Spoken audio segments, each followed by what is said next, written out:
Black people. Today, we're going to talk about Roe versus Wade. I'm not speaking about Roe versus Wade as a pro-choice or pro-life person. I'm probably more pro-choice than anything because I believe everybody has a right to choose.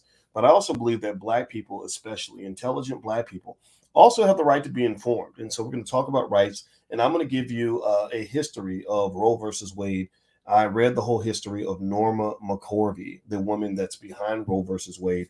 It blew my mind. It shocked me, and I feel it is my responsibility to share with you what I just read. So get comfortable, buckle up a seatbelt. We're going to get started on drboystv.com right now.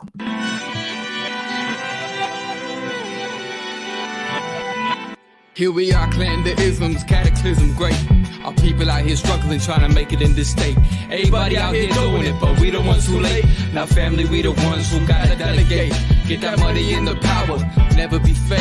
Stick to cosign for 3. What did he say? Create jobs, support our own. Educate the same and buy back your home. Got 3 degrees, triple 10. 3 PhDs, now we on the CNN. DBTV, let's talk about negligence. Ignorance is bliss, but we can turn it to intelligence. Believe none of what you hear, half of what you see. Let's break it down here on Dr. Boyce TV. Here we are.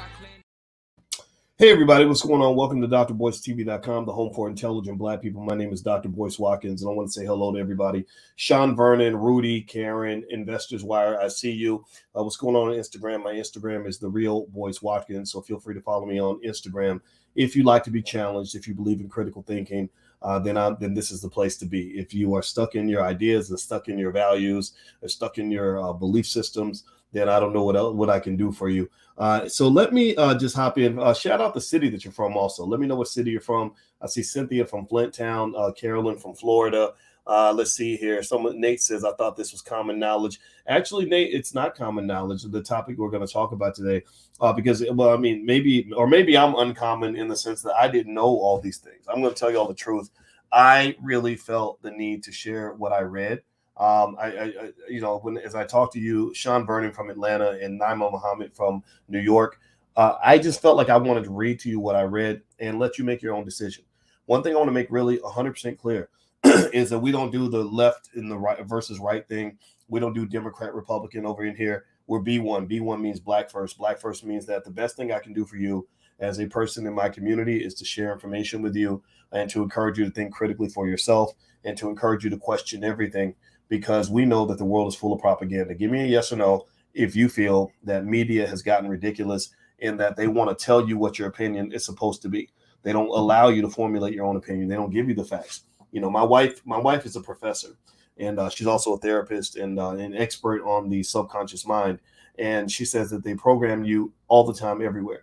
They don't want to give you facts. They don't want you to make your own choices. They want to tell you what to believe in.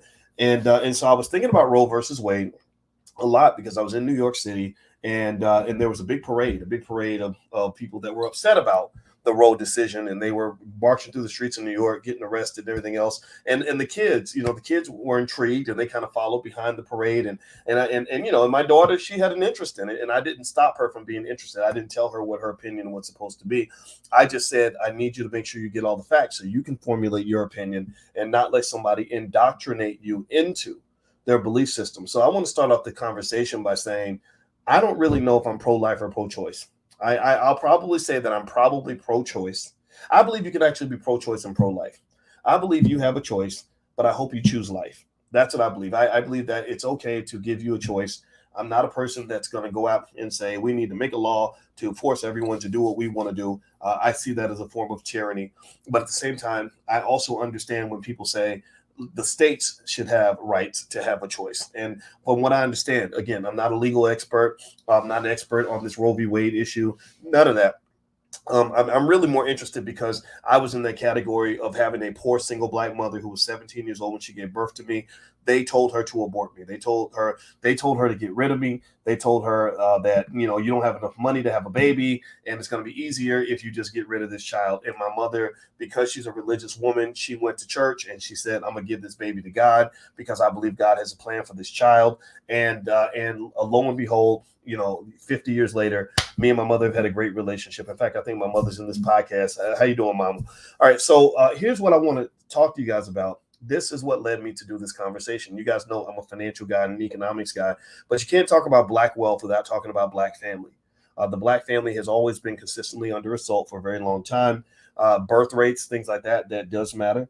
Family planning, Planned Parenthood does matter. And when I think about Planned Parenthood, I'm talking about planning what kind of parent you want to be. When I talk about Planned Parenthood, I'm talking about planning when you're going to have kids.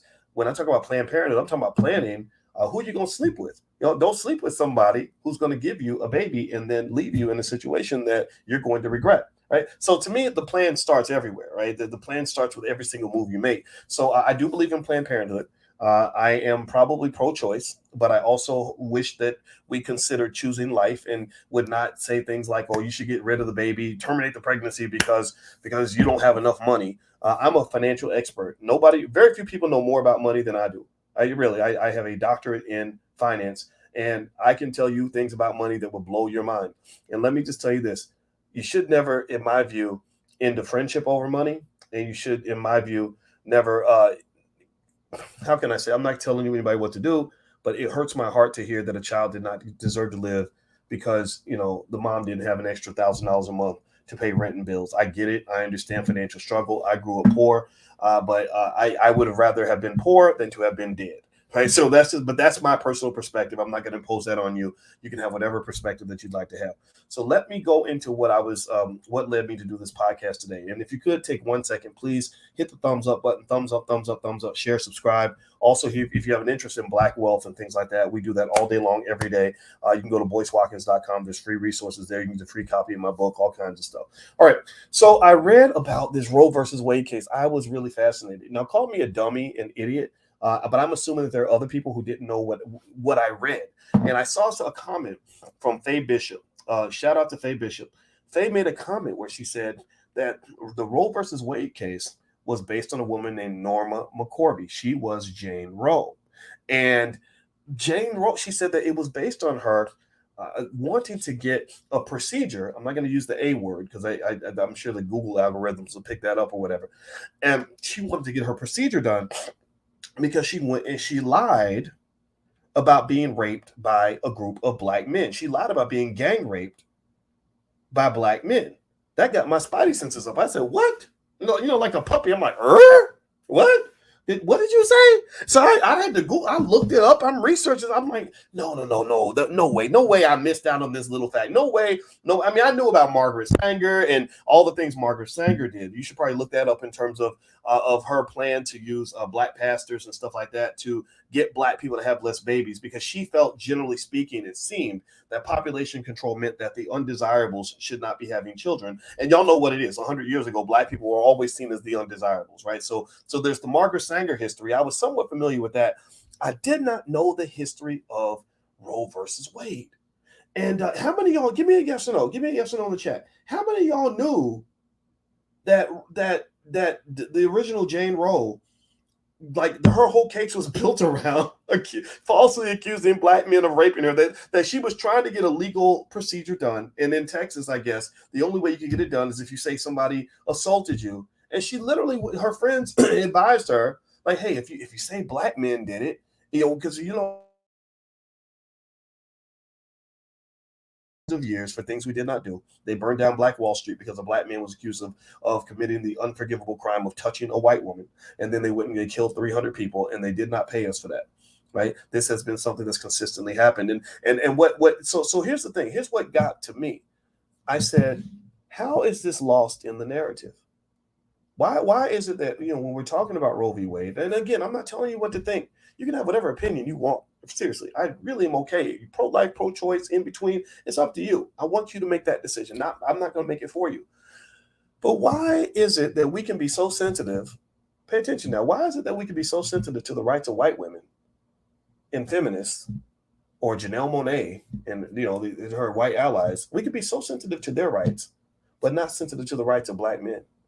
That we don't give a damn that there were probably going to be, y'all know what it is when they claim a Black man committed a crime. What do? They go and they round up Negroes. They'll go find somebody and pin the crime on them and send them to prison to be beaten, to be raped, to be tortured for the next 30 or 40 years. And don't nobody care. But everybody's got all this sensitivity to what a white woman goes through. Oh, well, she had a hard childhood, and somebody was mean to her, and that made her sad, and we got all this empathy for that, but we ain't got no empathy for what a black man goes through. Well, you know what? Maybe this is what we got to understand as black people. I'm convinced of this fundamental fact, and I'm going to read some information to you about Roe v. Wade and give you background and stuff. So again, you can do what you want with this information. It floored me when I read it. But maybe it's not white people's job to care about us. Maybe we should stop waiting for white folks to decide that black people deserve empathy. Maybe we need to care about ourselves. Maybe we need to stop waiting on white folks to tell us Black Lives Matter and start telling each other that Black Lives Matter. Because if anybody should have empathy for the life of a black man, it should be me. I'm a black man. I need to be first in the first line of defense. I'm not waiting on nobody. I'm not waiting around for anybody to tell me that the lives of black men matter when you're talking about falsely accusing men and sending them to prison to be beaten, raped, and tortured. So in that regard, I identify with the feminists. You fight for your rights. I'm going to fight for mine. That's what it's going to be. And so let me read some of this to you. Hit the thumbs up button. Thumbs up, thumbs up, thumbs up, share, subscribe. If you're not familiar, you're watching drboycetv.com, the home for intelligent black people. And this is where we encourage critical thinking. I don't care if you're Democrat or Republican. I'm not going to disown you. This is another thing, too. Y'all, whoever's out here, any black folks out here where you're disavowing your loved ones or not speaking to your friends anymore because you're a Democrat and they're a Trump supporter, get out of here with that nonsense. Or you're a Republican and they're a Democrat. Stop being stupid. The politicians don't love you. Your family does. So that same Uncle Willie who says some stuff that you don't like, who been showing up at the family barbecue, who changed your diapers when you were a baby, the idea that you're going to disavow him because these arrogant son of a bitch politicians have told you that you need to cut your relatives off if they don't believe what you believe. That's the only term that comes to mind, honestly, is that's sucker shit. I'm sorry. I don't know why, but that's the term that you are a complete sucker if you are cutting off your loved ones because of what political affiliation they have. Get over your goddamn self. Kill all that selfishness and that ridiculousness. You look like a damn clown. Having your beliefs does not mean that you have to control my beliefs. Or me believing A and you believing B does not mean that we can't still find a way to settle our differences and sit down and eat some chicken together at the family barbecue. These politicians do not love you. They do not love you, but your family does. And one of the goals of these political figures, in my view, is to get you so riled up over their bullshit agenda that you start cutting off your parents, you stop speaking to your cousin, you start talking crazy to your own loved ones, you start running around holier than thou, like you know the truth and nobody else does. Don't nobody want to hear all that nonsense. Humble yourself and learn how to listen to other people. So my challenge for you, my challenge for every intelligent black person in this room, and I hope you're intelligent, or at least if you want to be intelligent, I hope that's why you're here, is I challenge you to go sit down with somebody who disagrees with you on a fundamental issue. And I challenge you to sit down and listen to that person and do everything in your power to empathize with where they're coming from. It doesn't mean you have to agree. I'm not telling you have to change your perspective. I'm telling you that to me, the ultimate sign of your intelligence is, do you have the ability to sit down and hear somebody that disagrees with you completely on an important issue and hear what they're saying? If you do that, you are far advanced beyond the rest of America, because right now America is all about divide and conquer. And I don't know who's doing it. I don't know where it's coming from. I don't know if it's coming from external forces or internal. I have no idea, but I know it ain't working for y'all. It ain't working for black folks. It's not. Divide and conquer has never made a society stronger. So go do that. Give me a yes in the chat if you're willing to go consider doing that. They sit down with that person who disagrees with you, hear them out, and try to understand where they're coming from. Everybody doesn't have the same experience. Everybody isn't built the same. We have different things that we prioritize, right? So with the Roe versus Wade thing, I don't understand why, and I think maybe there are people out here who agree with me. I hope that there are. I don't understand why you can't sit down and be pro-life and then talk to somebody who's pro-choice and understand why they feel the way that they feel. I don't understand why you can't learn from each other, because ain't no right or wrong. The reason that this is so divisive this question. I get it all. I understand. I'm trying to. I'm not. I wouldn't say I'm a big fan of the procedure. I'm not going to use the A word, but I'm not a fan of it. It doesn't gel well with my spirit. It makes me a little uncomfortable. But I understand being in tough situations and or having a baby with an asshole and wanting to and not wanting to continue that process. I understand making. Yeah, of course. Why would you want to have a baby with someone who assaulted you? I get all that. I hear all that, right? But I hope you also hear that on that flip side of that, there is an undeniably racist origin in this whole Planned Parenthood agenda. You go back and you read those words of Margaret Sanger, who's like their Jesus or something. I don't know. She said some things that should concern you as a black person. Anybody, any of these Negroes at the BET Awards up here, Planned Parenthood, woman's right to choose my body, my choice, reciting what white women say. That's what you're doing. You're reciting. You're literally. it's like the white female is riding a horse and you the damn horse. You up here reciting their talking points instead of coming up with your own. And we're supposed to go along with that. We're not going along with that. That's weird to us. That's very weird.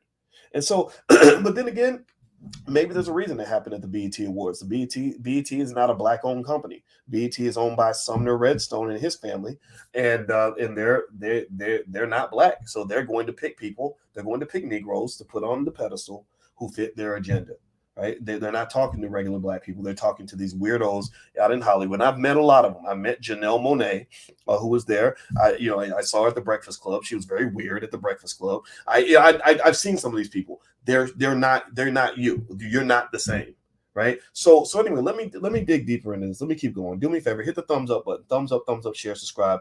I'm gonna read what I read about this lady Norma McCorvey, aka Jane Roe. And you can make your own choice, but this is really fascinating, this story. Okay. All right. Let me know if you can hear me. Give me a yes that you can hear me. All right. So it says, now, mind you, I'm reading from Wikipedia. So you may want to double confirm the information. It may, I know Wikipedia isn't perfect, but I think it's a good source. There's good stuff here. All right. So it says, Norma McCorvey was born in Simmsport, Louisiana, and spent her early childhood at her family's residence in Letchworth Point, Coupe Parish. Later in her childhood, the family moved to Houston. Her father, a TV repairman, left the family when Norma was 13, and her parents subsequently divorced. She and her older brother were raised by their mother, Mary, who was a violent alcoholic. McCorvey's father died on December 28, 1995. Her mother was raised a Pentecostal, et cetera, and then her father was Jehovah's Witness. Well, y'all know what that is, right? Yeah. No disrespect to my friends in here who are Pentecostal, Jehovah's Witness, but sometimes when you get too extreme with that religion, crazy things start to happen. I've heard a million terrible stories coming out of the church. It's kind of sad. No disrespect to the church, no disrespect to the good churches, but that right there, Pentecostal, Jehovah's Witness, woo, you got an interesting combination right there. Anyway, so McCorvey had trouble with the law that began at the age of 10. Now, this is Jane Roe, that the Roe versus Wade case was built on. So she was a criminal at an early age. So she's a liar. She's not ethical. She's not a good person. She was going because she was going through stuff. She had a violent alcoholic for a mother, so you understand where that came from. She robbed a cash register at a gas station when she was 10 and ran away to Oklahoma City with a friend. They tricked a hotel worker into letting them rent a room. And were there for 2 days when a maid walked in and her and her female friend kissing. So I guess she became she fell in this relationship when she was 10. Now pay attention. Now, how many of y'all think that's a little bit weird? That a 10-year-old is robbing cash registers and traveling across state lines with her lesbian girlfriend. That right there tells you that you went for an interesting life right there. I'm sorry, I got an 11-year-old. And we watch Disney movies. Like she's at her dance competition right now. If she were robbing cash registers and running across state lines with her lesbian girlfriend, I'd be kind of like, whoa, this is we might need a therapist up in here, right? So that's a little bit out there, right? Again, there's nothing wrong with being a lesbian. I'm not judging any of them. I'm not judging your sexuality. In fact, if you want to know my position on that, I just don't care. I don't care who you sleep with. Half y'all freaks anyway. So I ain't judging nothing about what nobody does in the bedroom. But sometimes I would prefer just we talk about something else. All right. So they said that. So McCorvey was arrested and taken to court where she was declared a ward of the state. Again, this is all 10, 11 years old. And a judge sent her to a Catholic boarding school, though she didn't become Catholic until 1998. Later, McCorvey was sent to the state school for girls in Gainesville, Texas, on and off from the ages of 11 to 15. She said this was the happiest time of her childhood, and every time she was sent home, she would purposely do something bad so she could get sent back. So that's prison culture. And that's what I mean. Think about it. Again, this is what Roe versus Wade was built on. This is the person. And I'm not, I know some of y'all gonna get mad. Some people gonna be like they're in their feelings and voices being a sexist pig by sharing information. No, I'm not. I told you I'm pretty much pro-choice. But I really think black people need to know this. This is crazy to me. So she was a career criminal by the age of 10. She was caught up so much in the prison culture that she would go home and want to be sent back to jail. Some of y'all might have cousins like that who like it in jail because they can get food and all their friends are in jail or whatever, right? That's not healthy. That's crazy to me. So she keeps trying to go back to jail because she likes it there, and because she's got this raging, horrible alcoholic mother at home. And they said after being released, McCorvey lived with her mother's cousin, who allegedly raped her every night for 3 weeks. And when McCorvey's mother found out, her cousin said McCorvey was lying. So she goes and lives with her mother's cousin, who allegedly raped her every day for 3 weeks. And then, which is terrible. This poor child. I mean, this is horrible. And when her mother found out, her cousin said that she was lying. So was she lying or not lying? I don't know. But I will say this, just as a little side note.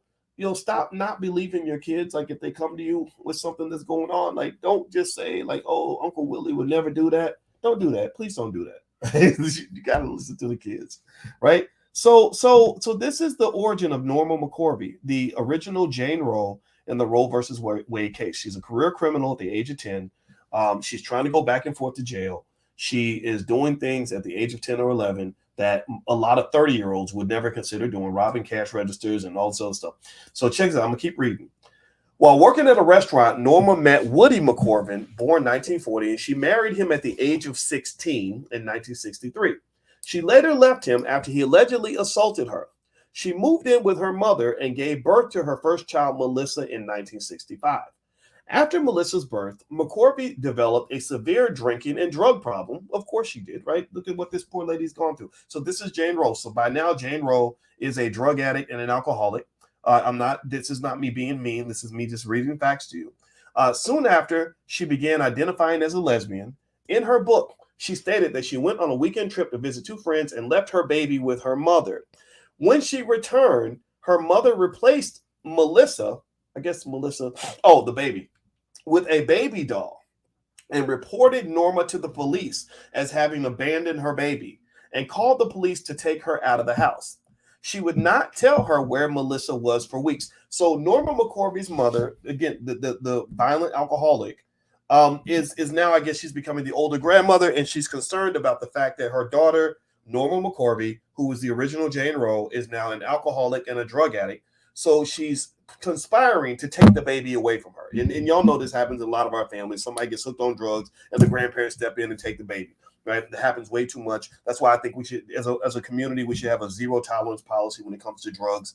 Don't mess with it. Yell at your kids about it. Talk to them about it as much as you can. Drugs have been the number one thing to ruin black families in the last 50 years. I don't know a family where drugs was heavily involved, where there wasn't a lot of pain that came along with that. So drugs and alcohol, you got to walk away. You got make sure don't even mess with that. Zero tolerance.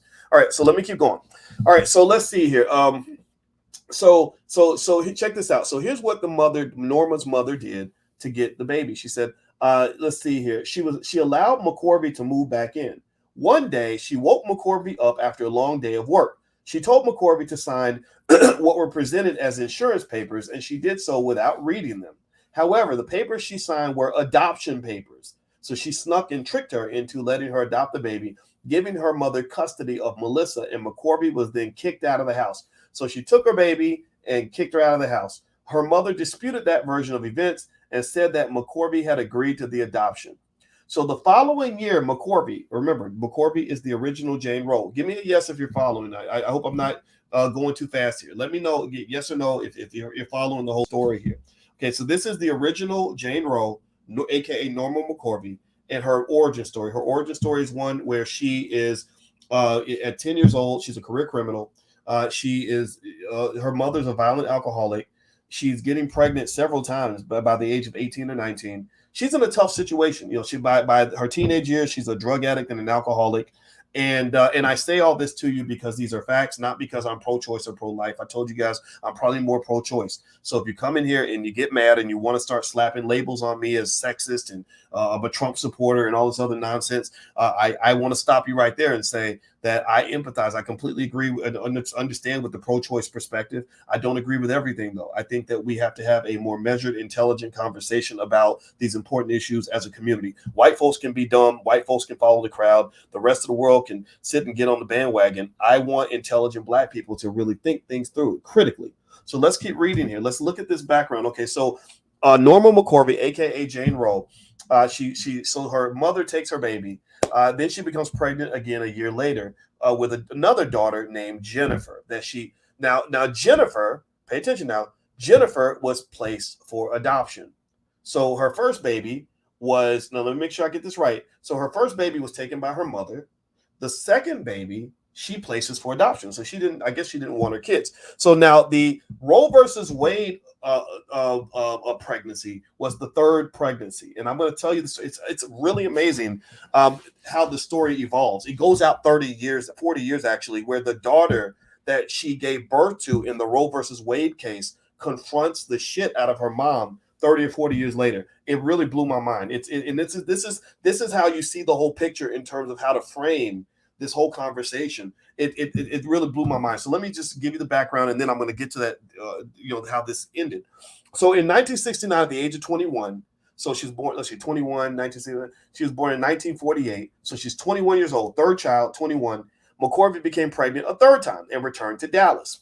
According to McCorvey, this is where Black men get involved. According to McCorvey, friends advised her that she should assert falsely that she had been raped by a group of Black men and could thereby obtain a legal procedure, I'm not going to use the A word, under Texas law, which prohibited most procedures. Sources differ over whether Texas law has such a rape exception. So the Roe versus Wade case, y'all need to just know this. And some of y'all a lot of you may have known it. It may be common knowledge. It wasn't common knowledge to me. Faye Bishop shared it, and I looked it up, and I said, holy crap, I got to do a podcast about this. But the whole premise of the case was built around this woman, a career criminal, a drug addict, an alcoholic, pregnant with her third child by the age of 21, probably by different men, who is now, the first child was adopted. Mama took the child. Second child was adopted. She placed the child for adoption. So I wouldn't say that she's mother of the year. I hope you don't call me a sexist for saying this. It doesn't sound like she was mother of the year, but who can blame her? Her mother was a violent alcoholic, so she was pretty screwed up at an early age. So first child placed for adoption, second child placed for adoption, third child she wants to abort because she is claiming falsely that she was raped by a group of Black men. This is a big deal. This is a big deal. You can't just gloss over this. You can't leave this in the fine print. This is a very big deal. And I encourage you Black people if you really believe Black Lives Matter, you need to stop the presses right there. You need to pull the needle off the record at that point and say, what the fuck? You mean to tell me that all this stuff that y'all doing right now, everything that we're protesting, Janelle Monáe and all these Negroes at the BET Awards, what they're standing up for right now is a woman who was a drug addict, alcoholic, who was pregnant with her third child that she didn't even want, who falsely accused Black men of raping her and was going to get some random Black men sent to prison for the next 40 years where they were going to be beaten, raped, and tortured. Maybe you need to find another rock to stand on.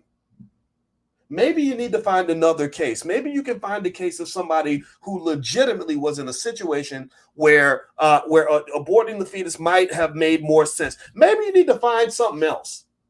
How in the hell are you going to defend a woman who basically was worse than the woman who killed Emmett Till? She was right there. Why in the hell are you standing on that? What is wrong with you? I'm not telling you to be pro-choice or pro-life. I'm not telling you you should be Democrat, Republican, liberal, conservative. You can do whatever you want. But what I am telling you is I don't feel comfortable. I don't know about y'all, but I don't feel comfortable with this idea of our so-called leading Negroes on TV really jumping behind a case involving a woman who wanted to send black men to prison. That means that means you're so concerned about the rights of your white feminist allies that you don't give a shit about me. You don't care nothing about your black daddy. You don't care nothing about your black son. You don't care nothing about your black uncle. You know, nothing about your black brother who was going to get sent to jail over some bullshit because a white lady told a damn lie. Do you know how many black men have had their lives ruined because a white woman told a story? Seriously. Find another case to stand on. This ain't it. This ain't it. This got too many holes. This has more holes than a fishnet stocking. This is easy. It's easy for your critics to criticize you because you're looking stupid right now. If you're pro-choice, be pro-choice. But when you're up here talking about Roe versus Wade, that's the. Let's look up the history. Let's look at the facts. But I forgot. You don't like facts because facts don't fit your feelings. I get it. You're offended because these facts that I'm reading here, I'm literally just reading to you. I'm not making this up. These facts don't fit your feelings. So somehow I'm going to be the villain and you're going to attack a black man who simply says that it's wrong for this lady to want to send black men to prison for allegedly raping her when black men didn't do shit to this lady. This lady did everything to herself. Do me a favor, guys. Please hit the thumbs up button. Thumbs up, share, subscribe. I need 1 second because I got to tell my assistant that we got a meeting in 7 minutes and I'm not going to make this meeting because we got to finish this conversation. Family's talking right now and I want to make sure we have the conversation that needs to be had. So if you could hit the thumbs up button, share, subscribe. Also, just so you know, my website is boycewatkins.com. So if you'd like to know more about the stuff we have going on, feel free to go to boycewatkins.com. If you're noticing that my tone is decidedly lower, it's because this is depressing the shit out of me. This is really depressing me that I got to go out here and fight with certain black women just for my right to not be falsely accused of a crime, that you think it's okay to throw black men under the bus so you can make your point on abortion. I don't get it. I really don't get it. So give me 1 second here. All right. I'm going to be late for the meeting. Podcast is running over. All right. That's my message for Teresa. Teresa is my assistant and she's a wonderful lady and I'm letting her know what we're doing. All right. So let me keep going. Let's keep reading here. So Norma McCorvey, the original Jane Roe from Roe versus Wade, she's 21, third pregnancy, first 2 kids she got rid of. Now she's on the third one. She wants to abort the baby. So she lies and says black men raped her. Now, here's what it says next. It says, due to a lack of police evidence or documentation, the scheme was not successful, and McCorvey later said it was a fabrication. So she later confessed that she made it all up. Now, I want to ask you all a question, yes or no? Did she go to prison for any of that? Did she go to jail? Did somebody put her in handcuffs and say, hey, you can't do that. You can't go send black men to prison for nothing, where they're going to be sent away to be beaten and raped? Now, remember, if a white woman gets harassed, raped, touched, whatever, they made Bill Cosby pay $500,000 for something that allegedly happened in 1975 in the Playboy Mansion, of all places, where everybody's having sex in the Playboy Mansion. But whatever, no proof, no nothing, right? But so did she go to jail for that? Yes or no? Did she get any jail time? No, she didn't. It's like, you're a white woman, so of course you can make things up and have black people sent away to be harmed and tortured. Okay, I get all that. Okay, so I really kind of want you to really process this and understand how the propaganda has gotten into your brain that you have been taught. There's a study that shows that black people and white people believe that black people feel less pain than white people. There are studies that show that black people and white people don't have as much sensitivity to the pain of black folks, because they say, well, black people are always in pain. It's okay. But when a white woman's in pain, everybody feels it. Everybody runs to save the damsel in distress. When the black woman's in pain, like when you have that one doctor, they called him the father of modern gynecology. He used to do procedures on black women's uteruses with no anesthesia because he said, well, they're slaves. They don't feel pain the way white women do. So he didn't do it on white women, and he didn't give them anesthesia because he figured black women don't feel any pain. So what you got to understand is that part of the reason that you have people that can gloss over this idea that she was going to send some black men to prison, and that she lied about it and got away with that, that's driven largely because you believe black pain doesn't matter. Pay attention now. If a man is accused, when they talked about Bill Cosby allegedly doing things to women in 1975 that pretty much, from what I understand, have no proof, no nothing. Everybody's sensitive to the pain of these women. Gloria Allred holds a press conference. The woman starts crying with her white Becky tears, and everybody feels empathy for this person. So, what I want you to understand is that one of the symptoms of racism in America is that don't nobody really feel your pain. Don't nobody hear your cries. When little black babies get shot in Chicago and their mothers are screaming and falling into depression because they lost their child, nobody hears any of that. And while they're simultaneously screaming that Black Lives Matter, nobody's really hearing that. So what I really just want you to sort of stop and understand is that part of the reason nobody hears your pain is because you're so focused on helping white people with their pain that you can't focus on your own.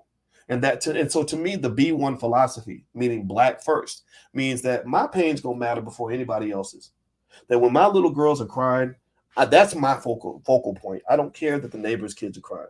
That that when black people are struggling, that has to be the center of your attention, not what can we do for massa or how can we serve the Democratic Party or whatever this stuff is, because we know for a fact these people don't care about you. So let me keep reading here. I'm reading more. I'm reading about Norma McCorvey, the original Jane Roe in the Roe versus Wade case. So she got pregnant for the third time. First two kids were sent to orphanages, and the last one she decides she wants to abort. To get the abortion, she lies and says black men raped her. Later on, she admits that it was a lie. And it also says here she attempted to obtain an illegal procedure, but the recommended clinic had been closed down by authorities. Her doctor, Richard Lane, suggested that she consult Henry McCluskey, an adoption lawyer in Dallas. McCorvey stated that she was only interested in an abortion, but agreed to meet with McCluskey. Eventually, McCorvey was referred to attorneys Linda Coffey and Sarah Weddington, who were looking for pregnant women who were seeking abortions. The case, Roe versus Wade, Henry Wade was the district attorney, took 3 years of trials to reach the Supreme Court in the United States, and McCorvey never attended a single trial. During the course of the lawsuit, McCorvey gave birth and placed the baby for adoption. McCorvey told the press that she was Jane Roe soon after the decision was reached, stating that she had sought an abortion because she was unemployable and greatly depressed. In 1983, McCorvey told the press that she had been raped. In 1987, she said the rape was not true. So this woman stuck with her rape lie for many, many years. And this is why I know that people get mad when I say that you need proof before you start sending people off to prison. But I believe in equality. I believe that every woman is not going to always be telling the truth just because she owns a vagina. I've never seen anything in a woman's vagina or her estrogen that says that she is incapable of lying, just like a man can lie. And so my point is to say that I really find it fascinating when people use what I consider to be highly illogical slogans like "believe all women." How can you say you believe all women? Is there something magical about being a woman that means you can't lie? Give me a yes or no. Yes or no in the chat. Are women able to lie? Do women lie? Is that, ladies, have you ever told a fib? Have you ever told a story? Maybe said something that wasn't true?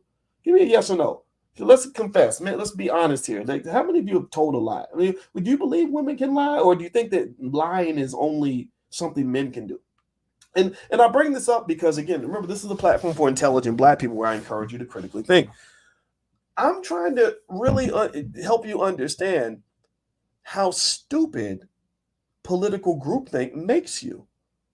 You see, groupthink, psychologists say that 75% of all people will follow the crowd, even if the crowd is wrong. That blew my mind. I saw that. I said, whoa. So people are so caught up in trying to fit a narrative or trying to follow a group or trying to be committed to a party that that even when the group is wrong, they'll still go with the nonsense. And sometimes it leads to stupid outcomes like believe all women. What if I was running around saying believe all men? Like men can't lie. We never lie. Men always tell the truth. That would be the dumbest crock of shit ever. If you believe some bullshit like that, then I need to help you because your IQ is probably in the single digits because you's a dummy. You's a dumb motherfucker if you believe some shit like that. How in the hell can you believe that because I'm a man, I can never tell a lie?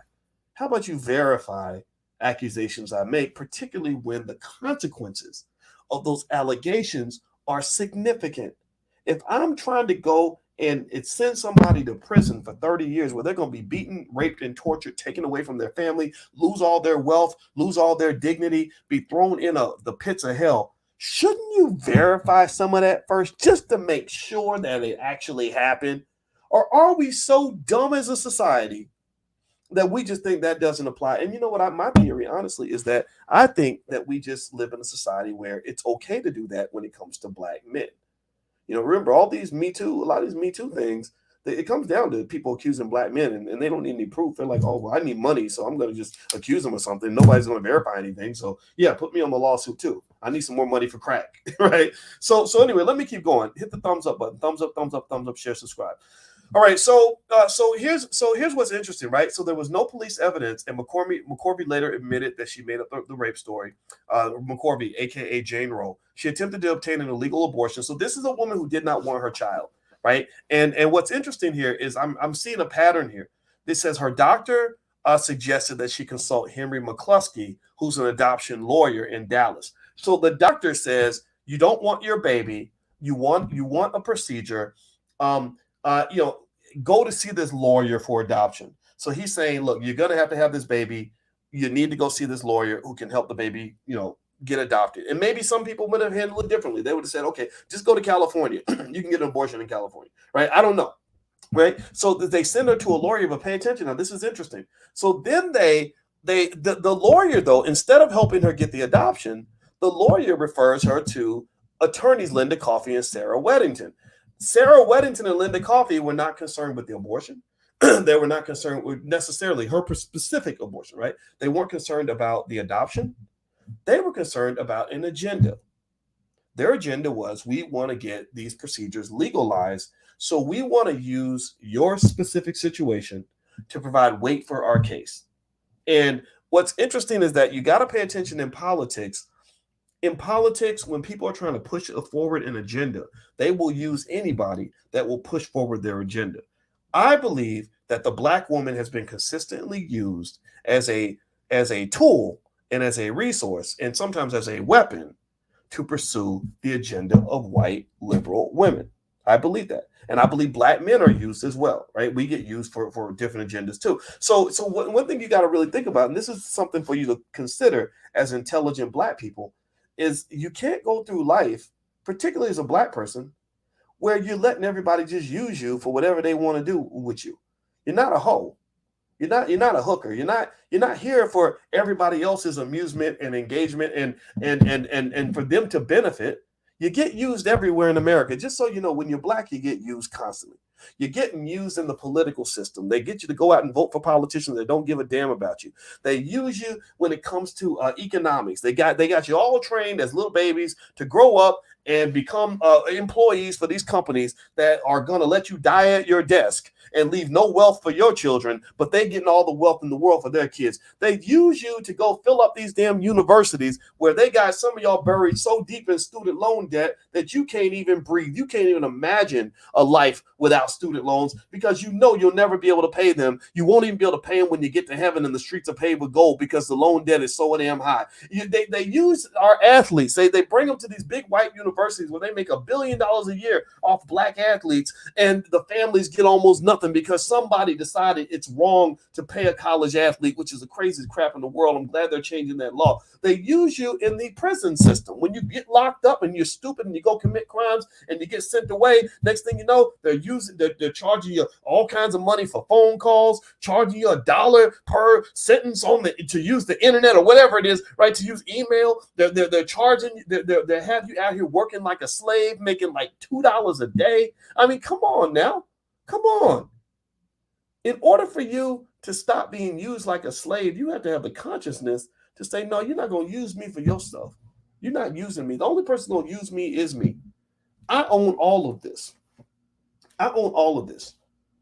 I go through this all the time. I have people that try to use me for stuff. Doc, we need to use you for blah, blah, blah. No, you're not using me. I need to critically understand exactly what I'm getting involved with because I'm not going to follow the crowd. I'm not going to do it. Some of the most effective political leaders we've had might include a guy like the rapper Ice Cube. Let me tell you, I hope Ice Cube does not mind me sharing one thing that he said to me when we had a conversation that made me really respect him, because at that point I wasn't really sure what his agenda was, what his objective was. But one thing Cube said that I really liked was he said, I'm not here for no clique. I'm not here. I'm not here to be loyal to no group. I'm not here. I'm not controlled by any party. I'm here as a black man to do right by my people. And I said, man, okay, we can work now. We can work together now, because you're not operating. You're not a puppet. You are a living human being. You are a person that has obtained the agency in your own existence to know that whatever agenda you get involved with is going to be something that benefits you. And that is one of the core values of a B1 philosophy, Black First. That means your agenda is the agenda. Your family agenda is the agenda. The Black agenda is the agenda. All these other things that they get you caught up in, that's secondary. And you only get involved if it benefits you. If it does not benefit you, you must ask why you're involved. So anyway, let me keep going. Do me a favor, hit the thumbs up button. Thumbs up, share, subscribe, all that good stuff. I'm going to read more here. So I'm reading about Roe versus Wade. Her name is McCorvey. Was it Mary McCorvey? What was her first name again? Norma McCorvey, aka Jane Roe versus Wade. So at this point, her doctor refers her to an adoption attorney. The adoption attorney refers her to these other lawyers who got her involved in the famous Roe versus Wade case. So the attorneys, Linda Coffey and Sarah Weddington, were looking for pregnant women who were seeking abortions. The Roe versus Wade case took 3 years to reach the Supreme Court. McCorvey never attended a single trial. During the course of the lawsuit, McCorvey gave birth and placed the baby for adoption. McCorvey told the press that she was Jane Roe soon after the decision was reached, stating that she had sought an abortion because she was unemployable and greatly depressed. So, and again, that just a little quick note. This is the part about the procedure that bothers me. Is it makes me sad when children don't get to live because somebody doesn't have enough money. This is where I do support the idea of creating more social programs to allow young mothers to get the resources that they need. In that regard, I probably sound like a socialist, but it's okay. Socialism has some good elements to it. But at the same time, I also believe in things like personal responsibility. So to me, when I hear a term like my body, my choice, that means that you're always making the right choices with your body, not just when it comes time to erase bad choices that you made when you got drunk and slept with a loser or did whatever it is that you did. I'm not judging. I'm just saying that choices require you to be strategic and intelligent. That's why, again, I'm anti-drugs, anti-alcohol, because that leads to bad choices, right? So good choices are everything. So let me keep going. So here's what so in 1983 she was still holding on to the narrative that she got raped. Now, mind you, the rape allegedly happened 10 years ago, 12 years ago, but all the way up to 1983 she's saying I got raped by this group of black men. She's holding on to that. And then in 1987 she says it's not true. Nobody charges her with the crime. Nothing bad happens. It's clear also that Norma McCorvey, the woman that this whole case was built on, was an unethical person. She was a criminal from the age of 10. She's lied, was on drugs, made all kinds of terrible choices. So she was a mess. So here's what it says here. It says in 2021, listen to this. This is heavy. This blew my mind. So now we're going to fast forward. Now we're going from the 1980s to 2021. This is when the baby grows up. This is the part that again, me being Uncle Boyce or being a dad, I hope it's okay if I do this. This is where I encourage you as a critical thinking, intelligent black person to look at the whole picture. To understand like why your choices, especially when you're young, matter, because those fucking kids grow up. Those kids grow up. And when they find out what you were doing when they were little, whoo, it might be hell to pay for your ass. When those children grow up and they're like, wait a minute, mama, wait, I saw a video of you twerking and having sex on the internet when I was 2. What was going on, mama? Or daddy, you was out here thugging and throwing away my wealth. Like I ain't got no inheritance because you were stupid and you went to the Gucci store every week. What were you doing, daddy? What's wrong with you? Or daddy, why did you go around and get 18 girls pregnant? Now I don't even have a daddy because I got 1/18 of a daddy because your monkey ass didn't know how to control your goddamn penis. Kids will get mad about that shit. Kids will grow up and they become intelligent enough to look back and they're like, what was going on here?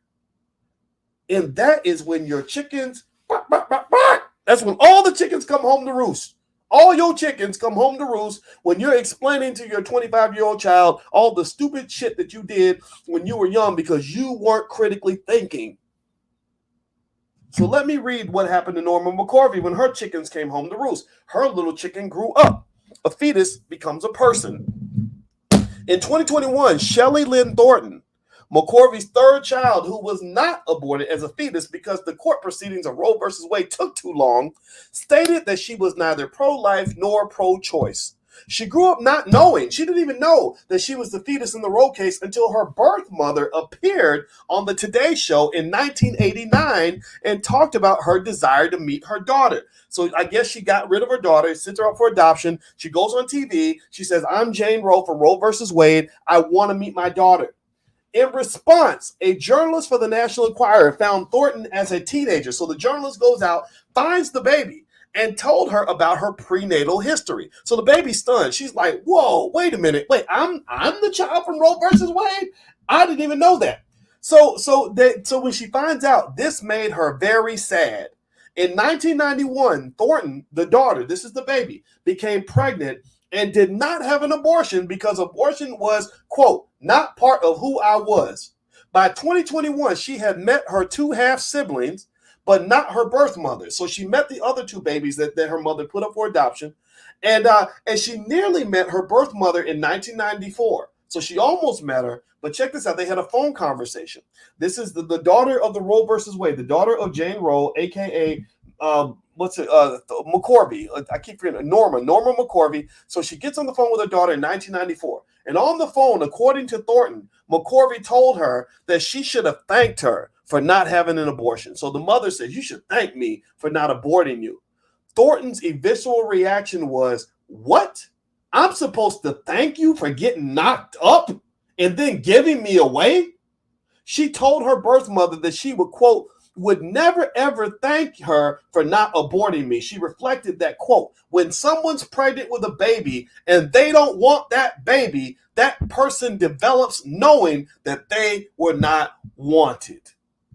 So she's basically giving you the other side of the conversation that nobody else wants to hear.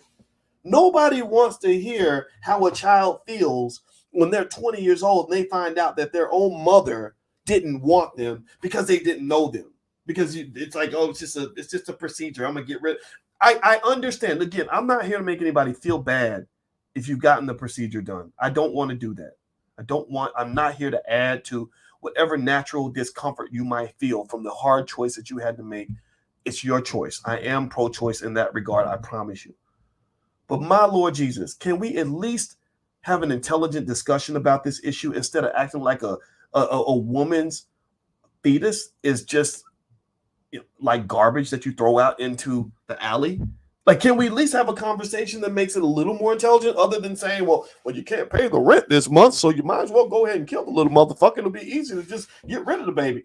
I mean, and maybe you could make the argument, again, pay attention. You could make the argument to say, well, if she went ahead and done it, if she went ahead and got rid of the baby, then the baby wouldn't be here haunting her with these, with these mean words, saying, "Mom, you let me know I wasn't wanted, blah, blah, blah." So maybe some would say it would have been better. Like, if you had just gotten rid of her, then you wouldn't have to deal with all this, right?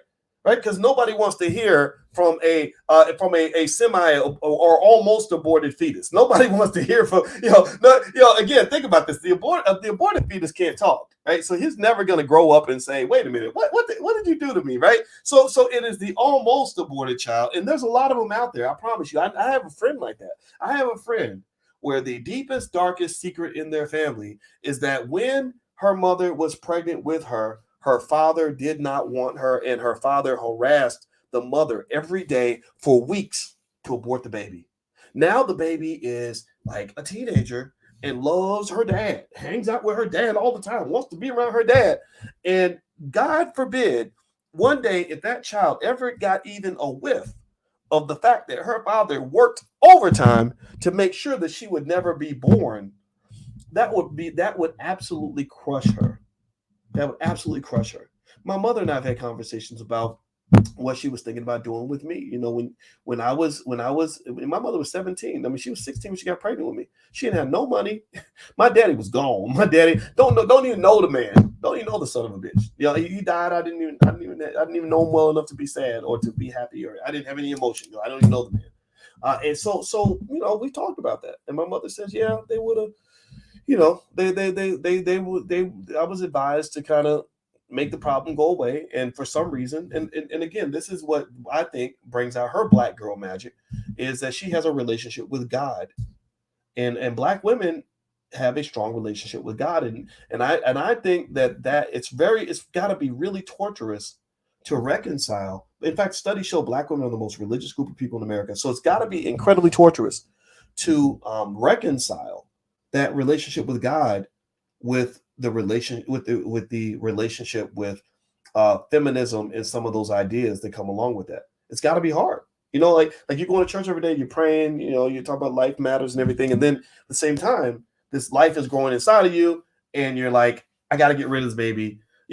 It's like, and I'm not here to tell anybody how to balance that, but that's a little bit weird to me, to be honest with you. I know lots of women who are, card carrying, heavy church going black women who also are liberal Democratic Party feminists who have one set of values when they're in church and a whole different set of values when they're outside of church. Because I doubt that your pastor would say, yeah, the baby's here, it's going to be a nuisance, get rid of it. Your pastor probably wouldn't say that. The Bible, I'm sure, I don't know anything in the Bible that says if the baby's an inconvenience, you should get rid of it. So, and the other piece here that's really interesting that doesn't sit well with my soul is this idea that fathers have no right whatsoever when it comes to deciding what happens with their child. That's the part that's so strange to me, because it's almost as if you're so determined to protect the rights of women that you trample on the rights of men. And there's no way to change that. I'm not here to change the law. I can't do that. What I am here to say is, if I were advising men, I would say, don't you ever lay down and put your penis inside a woman who would abort your child without your permission. Because what's interesting is that we as a society have minimized the tremendous amount of pain. Remember, I told you about black pain. We don't see black pain, particularly black male pain. We don't understand what black men feel like when they go to prison and get beaten and raped. Nobody cares about that. We don't care about how a black male feels when his child is dead. He lost a child. Now, a mother loses a child. We get that. We know, oh my gosh, it's terrible. She's assaulted or anything like that. Right? We get it. We are taught to be sensitive to that, but we're not taught to be sensitive to how much it hurts these dads when they're like, damn, I wanted to have my baby. I would have raised the baby myself. And she felt that because she's a feminist with all these rights, that she could go abort my baby and not even bring me in on the conversation. That is, I think that should be considered for what it is, which is a complete violation of that man's rights as a father. And that is really, that's almost like a type of assault. Like that's horrible. So the best advice I would say to men is, don't go laying down with women that would do that to you. Lay down with women that have fairness and common sense, that aren't going to use the stick of feminism to beat you upside the head and give you brain damage. Fairness does matter. And in politics, it's not fair. It's a gender war. And it's mostly white people. This is mostly a white people thing. The men hate the women hate the men. They want to destroy each other. They want to take away each other's rights. And I don't think that that's how black people are built. I think that black people, intelligent black people, good black people, are individuals that say, look, just don't go around hurting me. Don't disrespect me. But I'm going to do everything I can to respect you, because I want to get along with you, because I know that as men and women, we got to find a way to coexist so that we can reproduce and build strong families, build a strong community, and make each other better. I really think that that's the spirit of black people. And I think some of us lose who we are because we don't know who we are. We never knew who we were in the first place. So you get caught up in the wave of stupid politics. And next thing you know, you're marching next to Becky and Karen and Susan, who don't give a damn about your black son, and you somehow have identified and internalized all this nonsense. So I'm sorry, the Janelle Monáes and the women at the BET Awards, I just look at them and say they're lost. They're just lost people. They're not, and you think that they're like you because they look black and they sing and everything and they say the word black, but I don't think that they reflect the best of our community. That's my 2 cents. So let me see. Let me read a little bit more. Do me a favor, hit the thumbs up button. Thumbs up, thumbs up, thumbs up, share, subscribe. So this is the conclusion on the Roe versus Wade history. This is important to know the history. By the way, on Instagram, in 1 minute and 27 seconds, is going to cut off. When it cuts off, I'm going to start the live right back up again. You can come right back in. It only lets me go for an hour. So I'm going to read this part about Roe's anti-abortion activism. So a lot of people don't know this, that the original person involved in the Roe versus Wade case, who built her case around falsely accusing black men of raping her, whose daughter denounced her pretty much for even thinking about getting rid of her or whatever. She also became an anti-abortion activist. So a lot of people don't know this. I think this is important for people to know. So it says in 1994, McCorvey, this is the original Jane Roe, she published her autobiography, I Am Roe. At a book signing, McCorvey was befriended by Flip Benham, an evangelical minister and national director of the anti-abortion organization Operation Rescue. She converted to evangelical Protestantism and was baptized in 1995. Let's see, she voiced remorse for her part in the Supreme Court decision and said she had been a pawn for abortion activists. Do y'all hear me? Did y'all hear what I just said? That the original person, that this is their leader, this is their Jesus-like figure. The original Jane Roe in the Roe versus Wade case said exactly what I've been saying to y'all for the last 40 minutes. She got used. She says I was a pawn. They threw me around like a $2 hoe. They used me for their agenda. That's what these are not Boyce's words. These are the words that I'm reading here in front of you. So give me 1 second. Let me open up my Instagram again. Let me see here. Give me 1 second, guys. All right. Do me a favor, hit the thumbs up button if you haven't done it yet. Please do that. And also subscribe to the channel. All right. So let me go back here and hold on.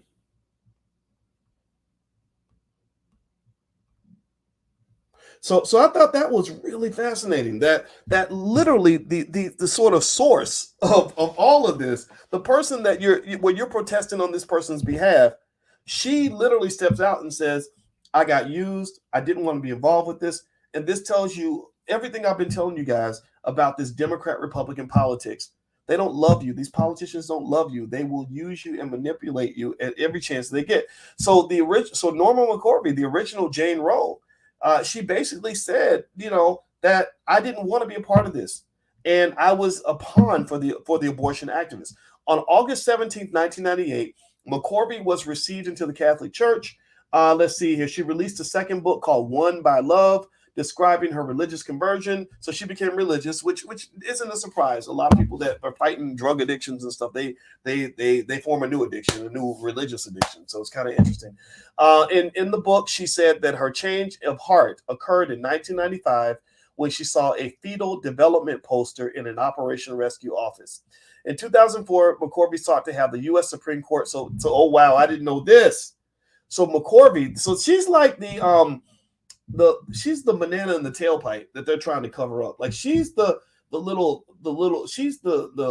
drop of pee in the Kool-Aid that they're trying to filter out, because it sounds like she's been a real nuisance for this whole movement for a while. This is really interesting. So in 2004, McCorvey, the original Jane Roe, she went to the Supreme Court to try to get them to overturn Roe v. Wade. That's so fascinating. Saying that there is now evidence that the procedure harms women, but the case was dismissed in 2005. On January 22nd, 2008, okay, so she became a Republican and whatever. I mean, that's neither here nor there. I'm not here to endorse any political party, but this is really interesting. So I don't know, how many of y'all are kind of floored by all of this? Give me a yes. I was blown away. I did not know all of this. I've heard different points of view, and I have friends that are on the right, friends that are on the left. I try to listen to everything, to try to understand. And I didn't know. I really think it is sinister and disingenuous that there are so many facts about the history of this that they deliberately work to make sure that you never know. I think that's a problem. I think that anybody who blocks you from information, that will help you make an informed, intelligent decision is typically not your friend. They are not your friend. So what I would encourage you to do, and I want to reiterate this point. If you are pro-choice, you are welcome to this conversation. If you are pro-life, you are welcome to this conversation. If you are undecided in the middle, that's fine too. That tells me that you probably thought about it a little bit more, because this whole topic is very complicated and it's very sensitive. It's very sensitive. What the women go through, in these situations, I've seen it up close. I've seen a lot. Let me just say that I've seen a lot on both sides, to the point where I get that. But my Lord Jesus, as Black people, can y'all please at least try to have an intelligent conversation about this, where you include all the facts, instead of jumping on one side or the other and then not listening to anybody who disagrees with you? The less you listen to the opposition, the dumber you become. That's just my 2 cents. I don't want you to be stupid. I want you to make the best decision for you. But at the end of the day, I am, again, I told you I'm pro-choice, and I believe in life, but I'm pro-choice because I don't believe in making laws to stop people from doing things. But at the same time, what I gathered from this whole decision is that they basically just put it in the hands of different states. The federal government has said, look, we're not going to legislate something for the whole country. We're going to let each state make their decision. I honestly don't see anything wrong with that. Look, if you live in Alabama, they're not going to be as comfortable with it as somebody in California. Well, shit, if I don't like it in Alabama, I'm going to move to California. That way you can do whatever the hell you want to do, right? I don't see anything wrong with that, right? So I think sometimes there's a lot of wasted emotional energy, a lot of fighting over things that I don't think you have to fight about. And I really want to encourage you as Black people, fight for yourselves, fight for your families, fight for your communities, fight to build your wealth, fight to get educated, fight to be strong as a people. Don't be fighting, Miss Becky's fights. You've been doing that for 400 years. That's why they're winning. Is because they got all their resources, and they got your resources too. Because some of you, nobody ever told you who you were, have committed yourselves to being pawns for somebody else's agenda. And as Jane Roe, Norma McCorvey, the original Jane Roe, as she said, which I agree with this, she said even herself, she was used as a pawn in this whole situation. So that, to me, delegitimizes everything. That says everything that you're standing on is as worthless as a box of rocks. You got to find a new case, because this ain't it. All right, guys, I'm going to go. Thank you guys for listening. I hope this conversation was helpful. I hope it was taken in the spirit that it was intended. It's not meant to be a pro-choice or pro-life discussion. It's meant to be an intelligent Black people conversation. And I hope I got that point across to you, because this is a sensitive topic, I know. And I'm not out here trying to, don't get me wrong. I know what's going to happen. I'm going to have people say, oh, he's a sexist because he doesn't go along with our agenda. I say, fuck those people. I'm here to tell the truth, and that's what it's going to be. And that's all that there is to it, period. All right, guys, have a good day. God bless you. Hit the thumbs up button. Thumbs up, share, subscribe. Also, you can go to boycewatkins.com, or you can click the link in the bio on Instagram if you want to learn more about investing. As you know, Black Wealth is my thing. And don't forget, on July 7th, I am going to be teaching the next Black Wealth Bootcamp on how to use stock options to generate income. So if you'd like to join us for that Black Wealth Bootcamp, just go to boycewatkins.com. The link is right there. All right, everybody, please have a wonderful day. God bless you. I will see you soon. And this was real. Talk to you guys later. Peace.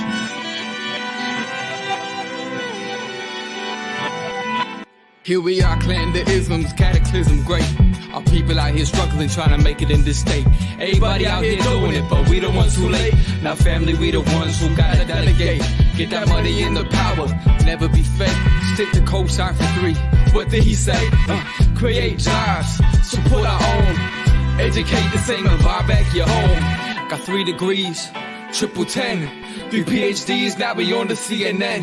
DBTV, let's talk about negligence. Ignorance is bliss, but we can turn it to intelligence. Believe none of what you hear, half of what you see. Let's break it down here on Dr. Voice TV. Here we are.